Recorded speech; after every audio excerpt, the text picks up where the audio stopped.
Hello दोस्तों, कैसे हैं प्यारे।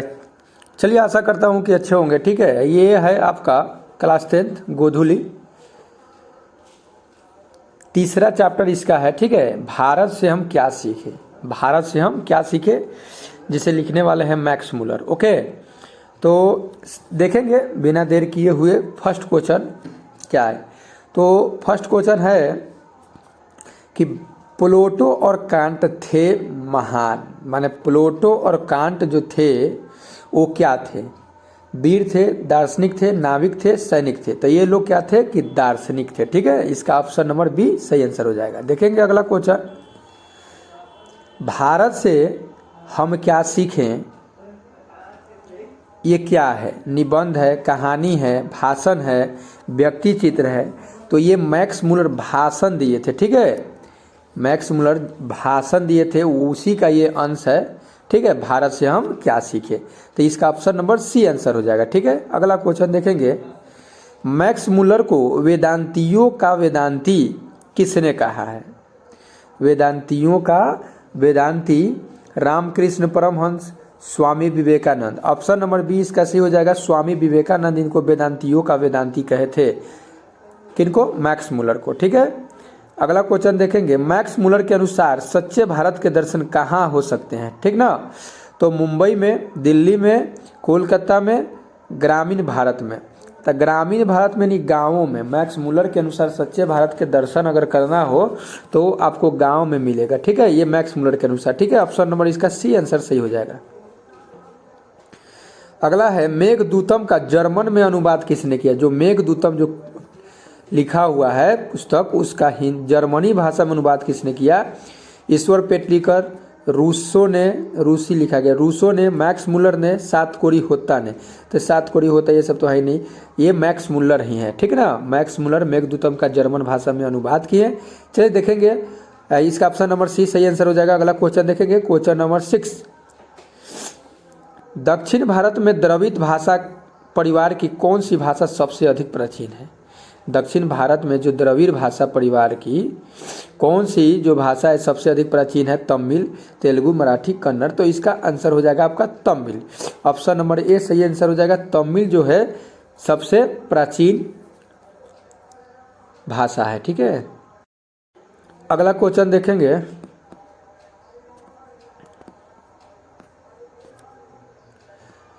मैक्स मुलर ने कितने वर्ष की अवस्था में, मतलब डैश की जगह पर कितने हो जाना चाहिए। ठीक है, लिपजिंग विश्वविद्यालय में संस्कृत का अध्ययन प्रारंभ किए। तो मैक्स मुलर जो थे ना, 2 वर्ष की अवस्था में लिपजिंग विश्वविद्यालय में संस्कृत का अध्ययन प्रारंभ किए। अगला क्वेश्चन देखेंगे, स्वामी विवेकानंद ने वेदांतियों का वेदांती किसे कहा है। उसी क्वेश्चन को घुमा दिया है, ये मैक्स मुलर का ऑप्शन नंबर सी आंसर से हो जाएगा। ठीक है, अगला क्वेश्चन देखेंगे, पुरानी स्लावोनिक भाषा में चूहे को क्या कहते हैं। ठीक ना, तो माइस कहते हैं। स्लावोनिक भाषा में माइस कहते हैं, संस्कृत में मूसा कहते हैं। ठीक है, आगे देखेंगे, दारिस नामक सोने के सिक्कों से भरा घड़ा किसे मिला था। हेकल, हरकस, Warren Hastings, William Jones. Warren हेस्टिंगसन को क्या हुआ था कि दारिस नामक सोने के सिक्कों से भरा घड़ा मिला हुआ था। ठीक है, अगला क्वेश्चन देखेंगे, किसके अध्ययन क्षेत्र में भारत के कारण नवजीवन का संचार हो चुका। विधि शास्त्र, नीति कथा, भाषा विज्ञान, दैवत विज्ञान। तो ये नीति कथा। ठीक ना, नीति कथा अध्ययन क्षेत्र में भारत के कारण नवजीवन का क्या हुआ, संचार हो चुका। ठीक है, अगला क्वेश्चन देखेंगे, क्वेश्चन नंबर 12, मैक्स मुलर ने सर्वविध संपदा और प्राकृतिक संदर्भ से परिपूर्ण किस देश को माना है। तो ये भारत को। ठीक है, ऑप्शन नंबर सी सही आंसर हो जाएगा। प्लेटो का संबंध किस देश से है। इटली, स्पेन, भारत, यूनान से। ठीक ना, ये जो प्लेटो थे ना, जो दार्शनिक थे, वो यूनान के रहने वाले थे। ठीक है, अगला, भारत की प्राचीनतम भाषा कौन सी है। मगही, प्राकृत, संस्कृत, हिंदी। संस्कृत है। ठीक ना, प्राचीन माने पुराना। अगला देखेंगे, मुंडा किस देश की जनजाति है। मंगोल, चीन, मुल्तान, भारत। तो भारत का है मुंडा। ठीक है, जैसे बिरसा मुंडा। ओके, अगला क्वेश्चन देखेंगे, संस्कृत का अग्नि शब्द लैटिन में किस रूप में मिलता है। तो लैटिन में इग्निस है और संस्कृत में क्या है, अग्नि है, और हिंदी में आग बोलते हैं। ठीक है, आगे देखेंगे, मैक्स मुलर ने हितोपदेश का अनुवाद कौन सी भाषा में करवाया? मैक्स मुलर जो थे, हितोपदेश जो लिखा हुआ है उसको, वो संस्कृत में है, ठीक है, तो उसको हिंदी में अनुवाद किसने, हितोपदेश का अनुवाद कौन सी भाषा में करवाया? अच्छा, अंग्रेजी, उर्दू, जर्मनी में करवाया, ठीक है ना, क्योंकि जर्मनी के रहने वाले थे।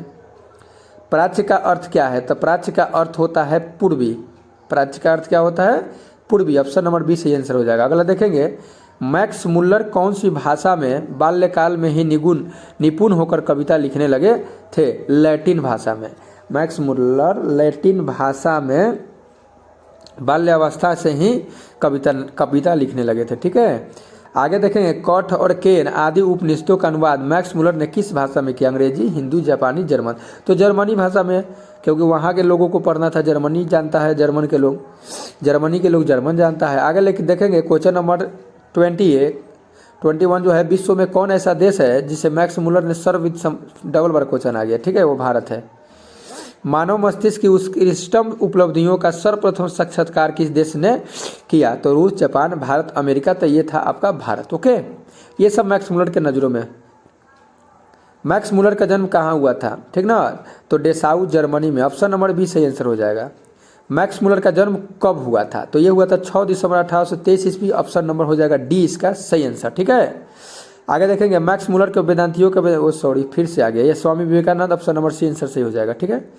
कालिदास रचित मेघदूतम जो लिखे हैं, कालिदास लिखे हैं, का पद्य अनुवाद किसने किया? रविन्द्रनाथ ठाकुर, स्वामी विठलनाथ, कालिदास, मैक्स मुलर। तो ये मैक्स मुलर की है, ठीक है। भारत से हम क्या सीखे के रचनाकार कौन है? तो Max Muller. Option number B सही आंसर हो जाएगा। निर्वंश विद्या का संबंध किससे है? निर्वंश विद्या का जो संबंध है वो है आपको मानव विज्ञान से है। ओके, मानव विज्ञान से निर्वंश विद्या का संबंध है। आगे देखेंगे, शाहनामा का रचना काल कब है? ठीक है ना, मतलब कब शाहनामा का जो रचना हुआ, तो वो था 10वीं से 11वीं सदी में। अगला क्वेश्चन देखेंगे, सर विलियम जोन्स ने भारत की यात्रा पर कब आया था? तो 1783 ईस्वी। ऑप्शन नंबर डी इसका सही आंसर हो जाएगा। ओके, किसे वाराणसी के पास सोने के सिक्कों से भरा एक घड़ा मिला था? वारेन हेस्टिंग्सन को। हाँ, ऑप्शन नंबर ए ही सही हो जाएगा, वारेन हेस्टिंग्सन को। मैक्स मुलर ने विश्व के सबसे प्राचीन भाषा कौन सी भाषा को कहा है? तो संस्कृत को। Okay, option number C Sanskrit लिखा गया है, ग्रीक छूट गया है। ऑप्शन नंबर सी आंसर से हो जाएगा, ठीक है। भारत को कैसे स्वप्नदर्शियों की आवश्यकता है? वारेन हेस्टिंग्सन, सर विलियम जोन्स, संतपाल, general Cunningham. Sir William Jones जैसे स्वप्नदर्शियों की क्या है? आवश्यकता है। ऑप्शन नंबर इसका हो जाएगा बी सही आंसर। संस्कृत भाषा के साहित्य का विस्तार लगभग कितने लंबे काल तक है? संस्कृत भाषा का जो साहित्य का जो विस्तार था लगभग कितने?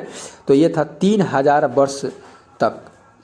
वारेन हेस्टिंग्सन था फारस का राजा, भारत का गवर्नर जनरल, तो भारत का गवर्नर जनरल था, ठीक है। मैक्स मुलर ने मानव सभ्यता का मूल स्रोत किसे माना है?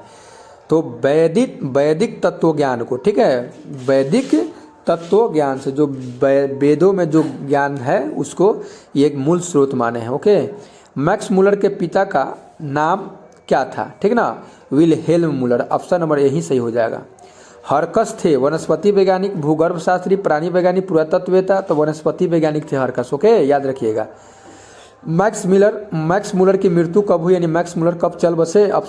तो इसका आंसर डी हो जाएगा 28 अक्टूबर 1900।